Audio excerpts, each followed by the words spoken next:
সাধু বাবা ওই বাগান তো ভূতের আধার, বাগানে যাওয়ার কোনো কায়দা নাই।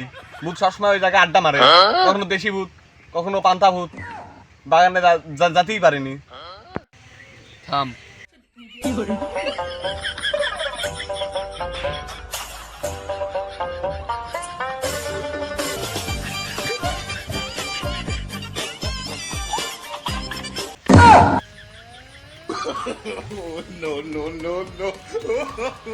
ওখানে না গেলেই পারতি, খানা খানা বাড়ির ভাত খেয়ে ভূতের পুঙ্গায় কামড় খেতে দেশকে। আমরা ভূতের পুঙ্গায় কামড় খাতে যাইনি, ভূতই আমার পুঙ্গায় এসে কামড় দিছে। ওই বাগানে খালি রহস্য আর রহস্য, মূল্যবান জিনিস পাতেও থাকতে পারে। ওরে শালার পাগল, ওটা বাঁশ বাগান, কেজিএফ না। শোনা শুধু কে যাবে না, বাস বাগানেও থাকতে পারে। তাছাড়া ভূত এত জায়গা থুই বাস বাগানে কেন মশার কামড় খাচ্ছে? তোরটাও ঠিক আছে, তোরা এখন কি বোঝাতে যাচ্ছিস? সাধু বাবা, ওই বাগান আমরা আবারও যেতে চাই, আমাদের যেন কিছু না হয় এই ব্যবস্থা করে দেন। কি রে, মনে হচ্ছে তোরা আমার মারতে আসছিস? যাই হোক, এতবার রিস্ক নেওয়া যাবে না নে। আর তোদের মধ্যে কার কার বউ সাল বলা আছে, হাত তোল।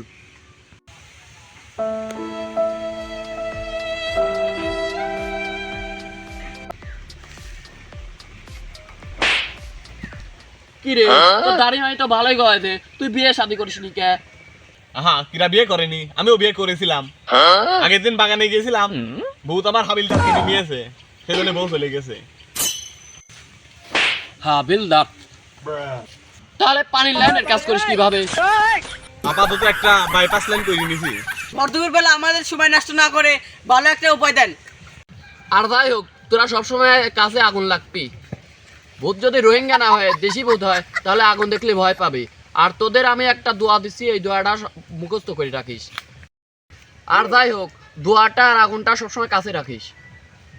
ঝাড়িমো করা আর বিড়ি খাওয়ার জন্য তো গ্যাস লাইট আমার কাছে সবসময় থাকেই, এখন খালি ওই মন্ত্রটা শিখলেই হচ্ছে।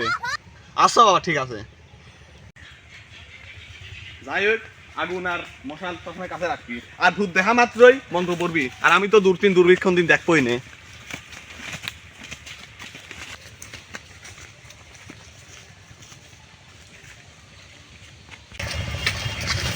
খান, এই নিঠুর জঙ্গলের ভিতরে একটা পেয়ারা গাছ, আপনি মানে বুঝতেছেন? না না না, মানে কি? মানে পেয়ারা খেয়ে কেউ হাগু করেছে। তাহলে এই জায়গা থেকে খোঁজা শুরু করি। বস, কোপ কি দেবো? আহা, কি ডাবার এই ভর দুপুর বেলা আমার 2 নাম্বার কাজে ডিস্টার্ব করলো। মিয়ানমার থাকতে কত সুন্দর ডিউটি করছি গো, আর এখন বাংলাদেশের রোহিঙ্গা হয়ে এসে আগান বাগানে ডিউটি করে বেড়ান লাগে।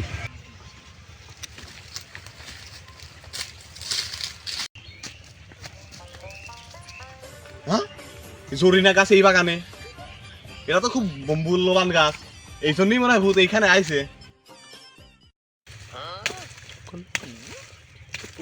এই তোরা কারা?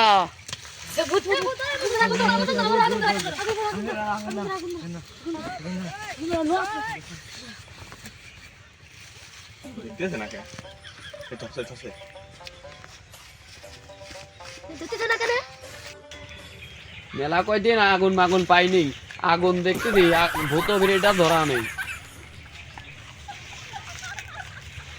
দে তো বিড়িটা ধরা দে।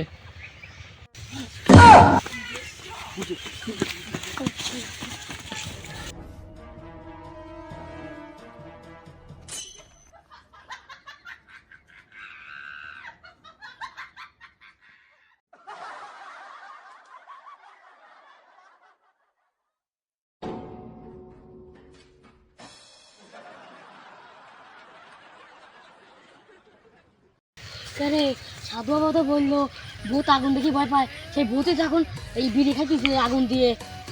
এ শালারা, তোরা কোন আমি এই বাগানে তিন যা, না হলে ঘাড় মটকা দেব না মোট শালার।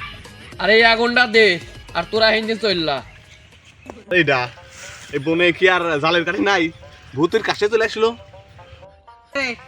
ভূত তো বেলাইনে চলে গেল রে, আগুন দিয়ে ভয় পায় না, আমার এখানে রক্ষা করবে কি? কারাপ্পা মামা, তুমি একখান কথা কইছাও, আমার আর বাঁচানির লোক নাই, তুমি এখন কিছু একটা করো। মামা দাও, ভূতের বাড়ি একে গেঞ্জির ভিতর বই নিয়ে আসবো।